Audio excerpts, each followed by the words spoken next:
ఇవాళ మన మెదక్ జిల్లాలో పాపన్నపేట, హవేలీ, గన్పూర్, గొల్చారం, మెదక్ రూరల్ మండలాలు ముఖ్యంగా ఈ గణపురం ఆనకట్ట మీదనే ఆధారపడి యాసంగి పంటలు సాగు చేయడం జరుగుతుంది. అయితే సింగూరు ప్రాజెక్టు మరమ్మతు చేయాలనేటువంటి పేరిట ఇవాళ సింగూరు ప్రాజెక్టు మొత్తం కూడా ప్రభుత్వం ఖాళీ చేసింది. ప్రభుత్వం సకాలంలో చర్యలు తీసుకోకపోవడం వల్ల సింగూరు మరమ్మతు పోయిన వేసవి కాలంలో చేసి ఉంటే ఇవాళ యాసంగి పంటలో రైతులకు ఇబ్బంది ఉండేది కాదు. మరి ఇప్పుడు కూడా సింగూరులో దాదాపు 15 టీఎంసీల నీళ్లు ఉన్నాయి. యాసంగి పంటను కాపాడుతూ కూడా సింగూరు ప్రాజెక్టును మరమ్మతు చేయడానికి అవకాశం ఉంది. కానీ ప్రభుత్వానికి చిత్తశుద్ధి లేదు. ఇవాళ రైతుల్ని చాలా కన్ఫ్యూజన్ లో పెడతా ఉన్నారు. ఇవాళ చాలా మంది రైతులు కూడా ప్రభుత్వం నుంచి ఏదైనా స్పష్టత ఇస్తారేమో, ఏదైనా ప్రకటన ఇస్తారేమో అని చెప్పి చూస్తా ఉన్నారు. గత 10 సంవత్సరాల్లో ఓరుబండి మాయమైపోయింది. నిజానికి సింగూరు ప్రాజెక్ట్ అనేది మెదక్, నిజామాబాద్ ప్రజల హక్కు అని ఎన్నో ఏళ్ల పోరాటం జరిగింది.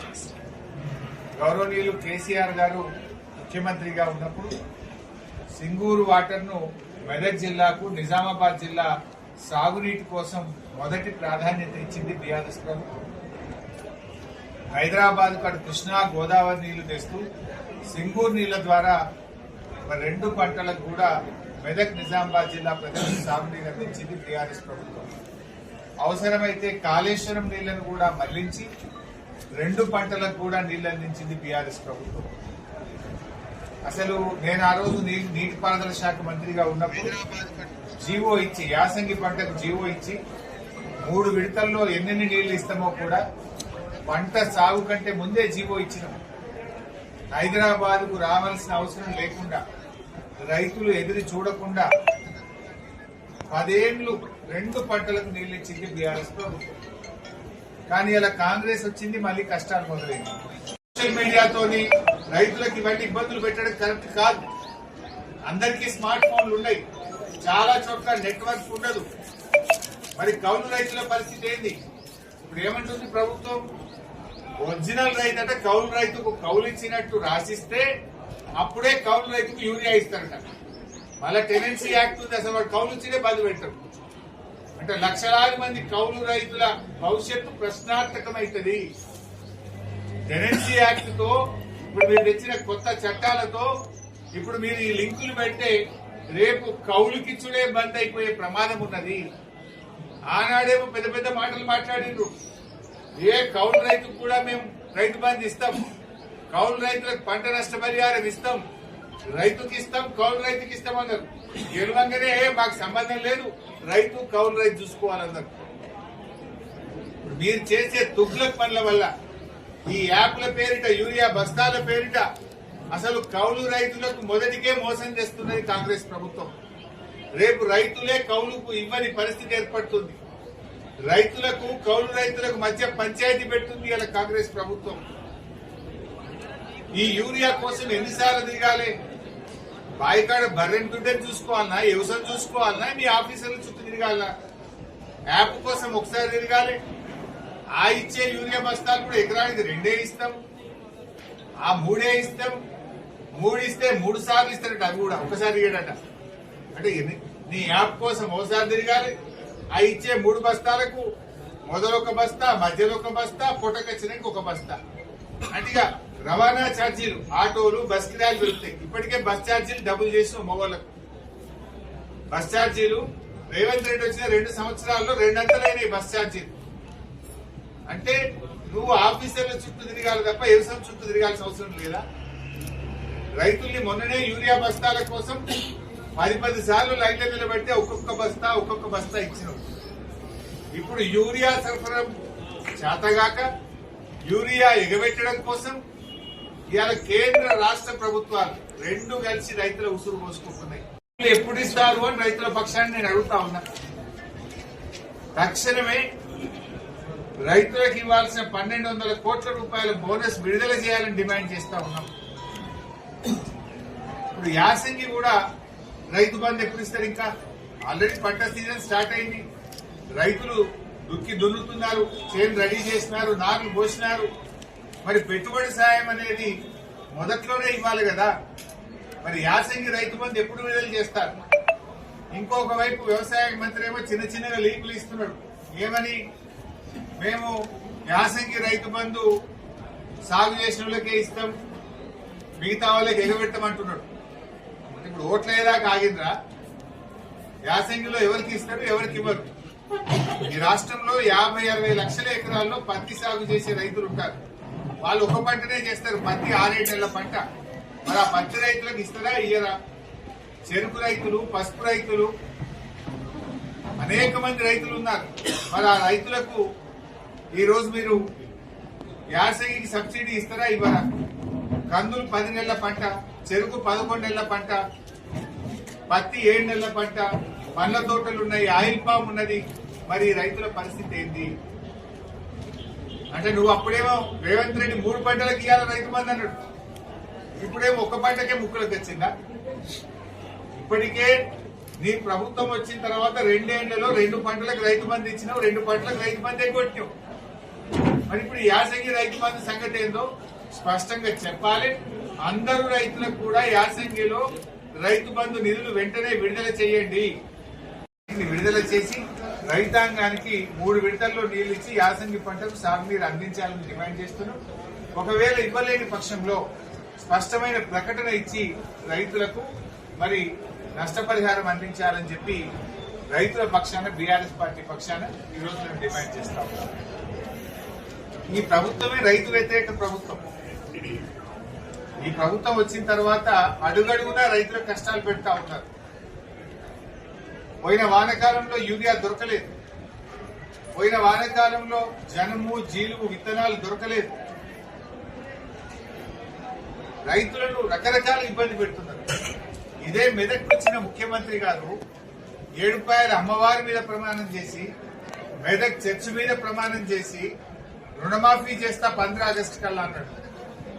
ఎన్ని 15 ఆగస్టు పోయినాయి రేవంత్ రెడ్డి? ఎందుకు ఈ రోజుకు రుణమాఫీ పూర్తి కాలేదు?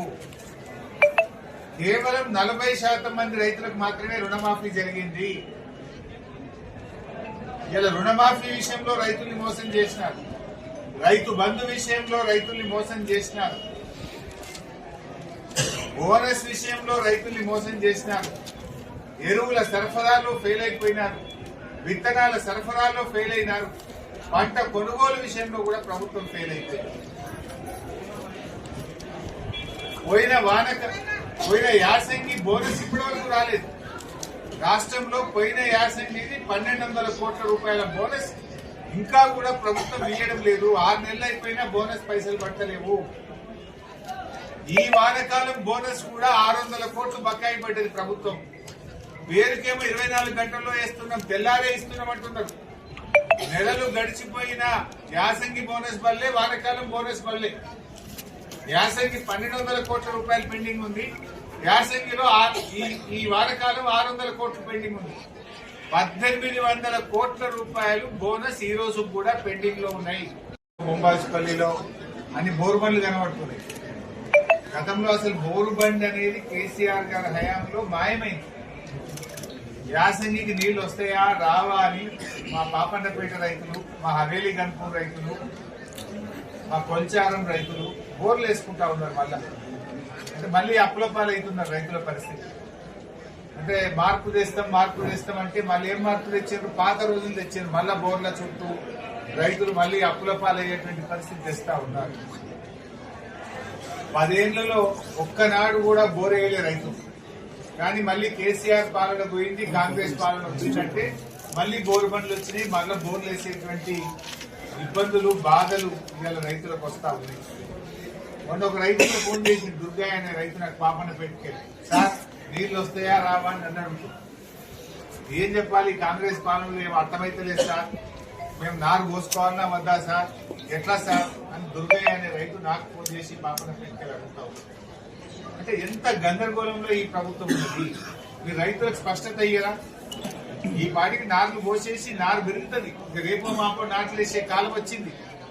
కానీ ఇంతవరకు ఇలా ఒక కన్ఫ్యూజన్ లో ఉంచింది. అంటే అసలు చెప్పుకునే దిక్కు లేదు. ఎవరు రైతుల బాధ వినే పరిస్థితి లేదు. ఇక్కడ ఈ ప్రభుత్వం మొద్దు నిద్రపోతా ఉంది. రైతులకు స్పష్టత ఇచ్చేటువంటి పరిస్థితి లేదు. అందువల్ల మేము ప్రభుత్వాన్ని డిమాండ్ చేస్తా ఉన్నా, తక్షణమే రైతులకు యాసంగి పంటకు నీళ్ల విషయంలో స్పష్టత ఇవ్వండి. లేదంటే క్రాప్ హాలిడే ప్రకటించి రైతులకు నష్టపరిహారం అని ఇవ్వండి, డబ్బులు ఇవ్వండి. ఇది గవర్నమెంట్ ఫెయిల్యూర్. అయితే నీళ్లు ఇవ్వండి, నీళ్లు ఇవ్వకపోతే నీళ్లు ఇవ్వలేకపోతున్నామని ప్రజలకు రైతులకు స్పష్టత ఇచ్చి ఎకరానికి ఎంత ఇవ్వాలో రైతులకు డబ్బులైనా ఇచ్చి రైతులను ఆదుకోండి. చాలా మంది రైతులకు అక్షరాస్యత లేదు. చదువుకోని రైతులు ఉంటారు, మహిళా రైతులు ఉంటారు, ఒంటరి రైతులు ఉంటారు, విడో ఫార్మర్స్ ఉంటారు. వాళ్ళ పరిస్థితి ఏంటి? ఫోనే లేనోళ్ళు కూడా ఉంటారు. కొంతమంది ఫోన్ ఉన్నా స్మార్ట్ ఫోన్ ఉండదు రైతులకు. నువ్వు యాప్ల కథ పెట్టి ఏం ఇబ్బంది పెడుతున్నావు? ఇదివరకు కూడా ఈ పత్తికి అట్లే చేశారు, కపాస్ యాప్ అని ఆ బీజేపీ వాళ్ళు తెచ్చారు. బీజేపీ వాళ్ళేమో కపాస్ యాప్ పెట్టి పత్తి రైతులను ముంచారు. కాంగ్రెస్ వాళ్ళేమో ఇప్పుడు ఎరువుల కోసం యాప్ పెట్టి వీళ్ళు కూడా అందరు రైతుల్ని ముంచే ప్రయత్నం చేస్తా ఉన్నారు. ఇది దయచేసి ప్రభుత్వం తక్షణమే ఈ యాప్ల నాటకాలు బంద్ చేయాలి.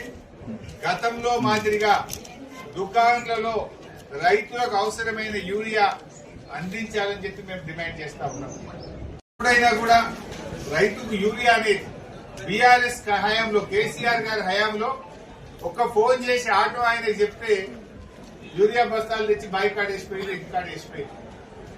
కానీ కాంగ్రెస్ వచ్చినాక మార్పు అంటే మళ్ళా పాత రోజులు ఇందిరమ్మ పాలన తెస్తామంటే యూరియా బస్తాలకు లైన్లు కట్టే రోజులు తెచ్చింది. వ్యవసాయానికి కావాల్సిందే యూరియా, నీళ్లు, రెండే కదా కావాల్సింది. అంటే నీళ్లు కావాలి, యూరియా కావాలి, కరెంటు కావాలి. కానీ కాంగ్రెస్ గవర్నమెంట్ ఏమంటుందంటే ఇవాళ వ్యవసాయానికి యాప్లు కావాలి, మ్యాప్లు కావాలంటే వ్యవసాయానికి కావాల్సింది నీళ్లు, యూరియా.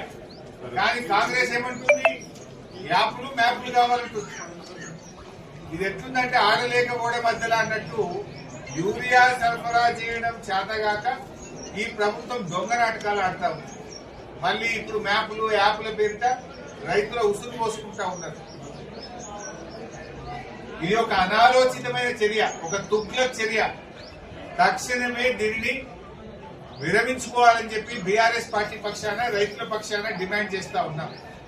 బంద్ చేయండి, నేరుగా రైతులకు గతంలో మాదిరిగా యూరియా అందించండి. నంబర్ 1. నంబర్ 2, రుణమాఫీ కాని రైతులందరికీ తక్షణమే రుణమాఫీ డబ్బులు చెల్లించండి. Number 3, bonus. పోయిన యాసంగి 1200, ఇప్పుడు వానకాలం 600, 1800 కోట్ల రూపాయల బోనస్ డబ్బులు వెంటనే చెల్లించండి. నంబర్ 4, యాసంగి పంట రైతు బంధు ఎలాంటి షరతులు లేకుండా, కోతలు లేకుండా అందరూ రైతులకు తక్షణమే రైతు బంధు నిధులు విడుదల చేయాలని చెప్పి రైతుల పక్షాన్ని డిమాండ్ చేస్తున్నాం. నంబర్ 5, మెదక్ జిల్లా గణపురం ఆనకట్టు రైతులకు పంట సాగుకు నీళ్లు విడుదల చేస్తూ స్పష్టమైన ఉత్తర్వులు జారీ చేసి రైతులకు స్పష్టత ఇవ్వాలని రైతుల పక్షాన్ని డిమాండ్ చేస్తున్నాం. Thank you.